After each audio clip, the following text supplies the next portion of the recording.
जीवन में हमारे साथ जो भी कुछ अच्छा हो या बुरा हो, जो भी हो रहा होता है वो हमारे कर्मों पर आधारित और हमारे जन्मों पर आधारित होता है। ऐसा कहा जाता है कि परमात्मा की रजामंदी के बिना एक भी पत्ता नहीं हिल सकता। तो आइए चलते हैं भगवान के अच्छे सुंदर वचनों की तरफ, देखते हैं कि क्या होता है इसमें। प्रार्थना और ध्यान में बहुत अंतर है। प्रार्थना में आप भगवान को सुनते हैं और ध्यान में आप भगवान की सुनते हैं। भगवान से प्रार्थना सिर्फ शब्दों से नहीं, दिल से करनी चाहिए, क्योंकि भगवान उनकी भी सुनते हैं जो बोल नहीं सकते।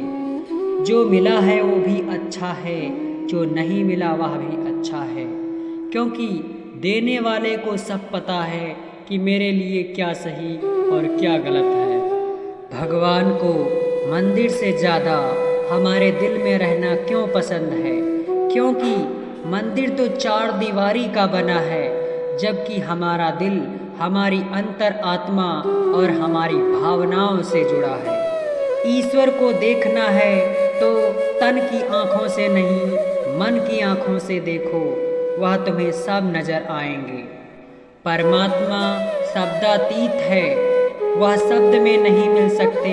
परमात्मा मूर्ति नहीं, वह पत्थर में नहीं मिल सकते। परमात्मा इंसान नहीं, वो हर इंसान में भी मिल सकते हैं। परमात्मा इस दुनिया से परे है, वो संसार को त्याग कर ही मिल सकता है। हे भगवान, मैं किस तरह आपको खुश करूं, किस तरह आपको रिझाऊं? भगवान बोले, तू स्वार्थ छोड़कर दूसरों के लिए जी, अपनी चिंता छोड़कर दूसरों के चेहरे पे मुस्कुराहट ला। जिस तरह थोड़ी सी दवाई शरीर के रोगों को ठीक कर देती है, उसी तरह परमात्मा में ध्यान लगाना, उनमें मन लगाना हमारे मन को संसार की हर व्याधि से शांत कर देता है। अगर आपको विश्वास है कि आप परमात्मा का ही अंश हो, तो आपके लिए असंभव कुछ भी नहीं है। जैसे शरीर को स्वस्थ रखने के लिए व्यायाम जरूरी है, उसी तरह आत्मा के सुख के लिए ध्यान जरूरी है और परमात्मा को पाने के लिए समर्पण जरूरी है। हम जब भी मुश्किल में होते हैं तो ईश्वर किसी न किसी रूप में हमारी मदद करने आ ही जाते हैं। बस शर्त यह है कि उन्हें सच्चे दिल से याद करो। हे प्रभु, हमें सुख देना तो इतना देना कि अहंकार न आ जाए, और दुख देना इतना देना जितना सहन कर पाए। तो आइए चलते हैं, हम इन बातों को एक कहानी के माध्यम से समझ सकते हैं। महाभारत काल की बात है। एक बार कृष्ण और बलराम किसी जंगल से गुजर रहे थे। चलते चलते काफ़ी समय बीत गया और अब सूरज भी लगभग डूबने वाला था।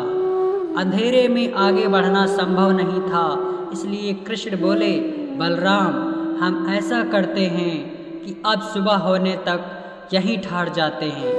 सुबह होते ही हम अपने मंजिल की ओर बढ़ चलेंगे। बलराम बोले, पर इस घने जंगल में हमें खतरा हो सकता है, यहाँ सोना उचित नहीं होगा, हमें जाग कर ही रात बितानी होगी। अच्छा, हम ऐसा करते हैं कि पहले मैं सोता हूँ और तब तक तुम पहरा देते रहो, और फिर जैसे ही तुम्हें नींद आए तुम मुझे जगा देना, तब मैं पहरा दूंगा और तुम सो जाना। कृष्ण ने सुझाव दिया। बलराम तैयार हो गए। कुछ ही पलों में कृष्ण गहरी नींद में चले और तभी बलराम को एक भयानक आकृति उनकी ओर आती हुई दिखी। वो कोई राक्षस था। राक्षस उन्हें देखते ही जोर जोर से चीखा और बलराम बुरी तरह डर गए। इस घटना का एक विचित्र असर हुआ। भय के कारण बलराम का आकार कुछ छोटा हो गया और राक्षस की ओर विशाल हो गया। जितना बलराम का आकार छोटा हुआ और राक्षस उससे 2 गुना विशाल हो गया। उसके बाद राक्षस एक बार और चीखा और पुनः बलराम डर कर काँप उठे। अब बलराम और भी सिकुड़ गए और राक्षस पहले से भी बहुत बड़ा हो गया। राक्षस धीरे धीरे बलराम की ओर बढ़ने लगा। बलराम पहले से ही भयभीत थे और उस विशालकाय राक्षस को अपनी ओर आता देख जोर जोर से चीख पड़े। कृष्णा! और चीखते ही वहीं मूर्छित हो गए, गिर पड़े। बलराम की आवाज़ सुनकर कृष्ण उठे। बलराम को वहाँ देखा। उन्होंने सोचा कि बलराम पहरा देते देते थक गए और सोने से पहले उन्हें आवाज़ दे दी। अब कृष्ण पहरा देने लगे। कुछ देर बाद वही राक्षस उनके सामने आया और जोर से चीखा।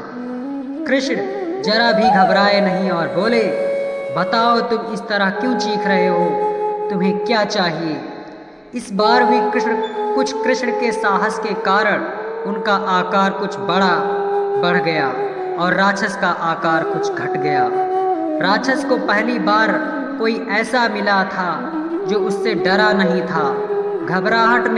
घबराहट में वह पुनः कृष्ण पर जोर से चीखा।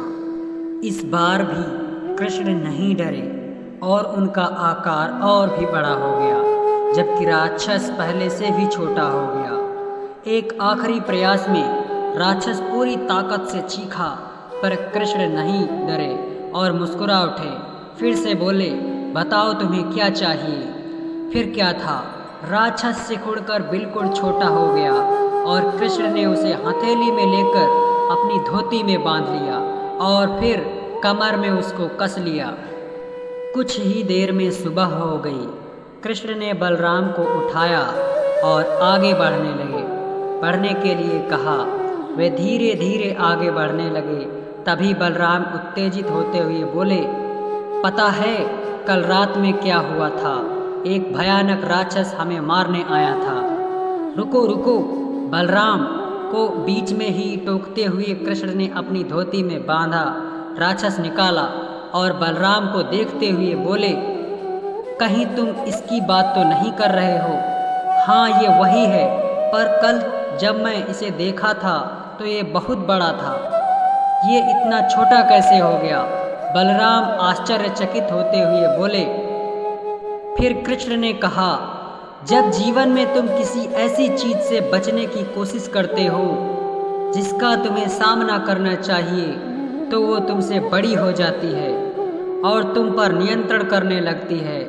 लेकिन जब तुम उस चीज़ का सामना करते हो जिसका सामना तुम्हें करना चाहिए, तो तुम उससे बड़े हो जाते हो और उसे नियंत्रण करने लगते हो। दोस्तों, ये राक्षस दरअसल हमारी ज़िंदगी में आने वाली चुनौतियां हैं। अगर हम इस चुनौतियों को टालते हैं तो ये और बड़ी हो जाती हैं। आखिर में ये हो कंट्रोल करने लग जाती हैं। इसलिए हमें इनका साहसपूर्वक सामना करना चाहिए ताकि हम उन पर काबू पा सकें। इस प्रकार चुनौतियों को डट के सामना करने से वो छोटी हो जाएंगी, जिससे हमारी आसानी से उन पर नियंत्रण कर सकते हैं और हम सफल हो सकते हैं। दोस्तों, कैसी लगी ये कहानी हमें कमेंट में ज़रूर बताएं। और भी बहुत सारी हिंदी नैतिक और मोटिवेशनल कहानियाँ, प्रेरणादायक कहानियाँ हम इसी चैनल पर आपके लिए लाते रहेंगे। आशा करते हैं कि हमारा यह बताया गया स्टोरी से आपको बहुत कुछ सीख मिली होगी। तो हमारे चैनल को हाथ जोड़कर निवेदन है कि इसको सब्सक्राइब ज़रूर करना, साथ ही साथ लाइक करना और अपने दोस्तों के साथ शेयर करना, ताकि उनको भी इस कहानी के माध्यम से बहुत कुछ सीखने को मिल सके। चलते हैं दोस्तों, आज के लिए इतना ही। धन्यवाद।